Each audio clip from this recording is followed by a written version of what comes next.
Making It Work is brought to you by Wealthsimple, which gives everyone access to simple, affordable investing on cruise control.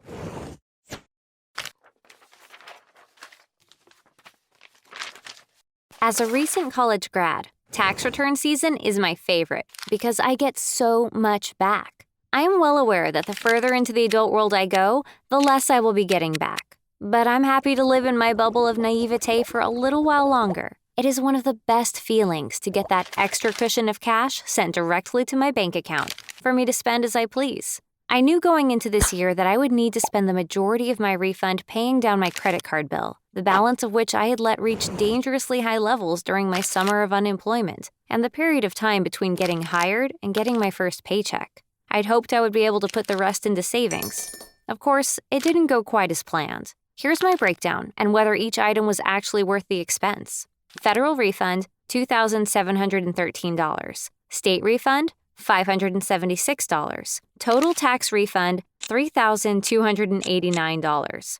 Number 1. Fees for Premier software and e-filing my state returns, $146.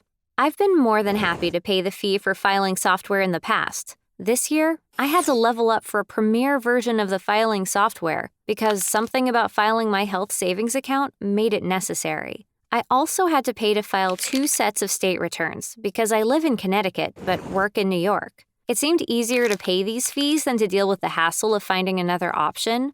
This wasn't really worth it. I likely will be using another e-file method next year. Number 2. Paying down my credit card balance, $947. I've been doing a good job of paying off my balance in large chunks, but not such a great job of not putting more things on my card. It felt great to be able to pay off the total balance. This was definitely worth it, even though I never want to put myself in this kind of credit card hole ever again. Number 3. Putting a huge chunk into savings, $800. I wanted to put much more away, but such is life. My emergency fund now has a balance of $1,000, and I feel wonderful about that. This was absolutely worth it. Number 4, 1 round of Broadway tickets followed by a second round, $370. I knew I owed my friend $180 for tickets to see Jessie Mueller's last performance of the musical Waitress. And then the musical's composer and lyricist, Sarah Bareilles, announced she would be performing the lead right after that. So my friend and I immediately bought tickets to her opening night, and my debt to my friend more than doubled. This was probably worth it. Number 5, subscription to Weight Watchers, $100. I've been struggling to lose the 30 pounds I've gained over the last 3.5 years, and I finally realized I needed a good kick in the butt to do so. Luckily for me, I held out on signing up at the start of the year, and then they were running a promotion where your initial fee of $40 was waived. It'll pay for itself, hopefully. This was worth it. Number 6, treat yourself spree, $240. I haven't been the greatest at not spending money once I pay down my credit card, but most of those charges are relatively necessary. Or so I tell myself as I pay $20 to buy the lumbar support cushion that was on the Amazon deals list a few weeks back. I haven't given myself a true treat in a while because I've been so obsessively watching my money. So I bought a new pair of ankle boots and some new cute yoga clothes. This was worth it.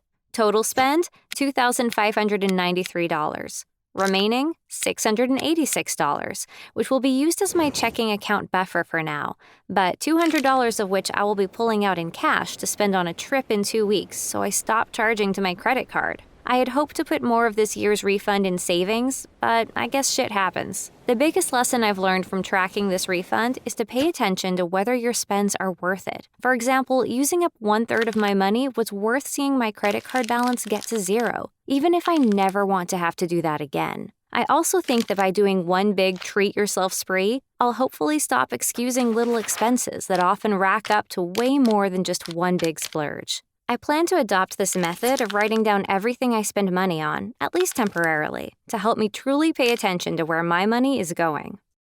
If you know you're getting a tax refund this year, consider doing something extremely good for your financial health with it, like finally opening that investment account you keep putting off. Luckily, Wealthsimple makes it super simple for anyone to start investing. Wealthsimple is online investing that's as simple and human as it gets. In just 5 minutes, they'll build you a custom portfolio to fit your personal goals and timeline. Just answer a few easy questions and they'll manage your money for you on autopilot. Set it, forget it, and let your money grow in the background. You can turn on automatic deposits as well as set up a smart savings account with higher rates than big banks for your shorter-term goals, your wedding, your next great adventure, or that handbag you need. They also have a socially responsible portfolio that invests in green stocks and companies that support gender diversity. The fees are much lower than big banks, and TFD viewers will get their first $10,000 managed for free with no minimum deposit. Check them out at wealthsimple.com/TFD or use the link in our description. There are no account minimums, and it only takes a few minutes to start. No excuses.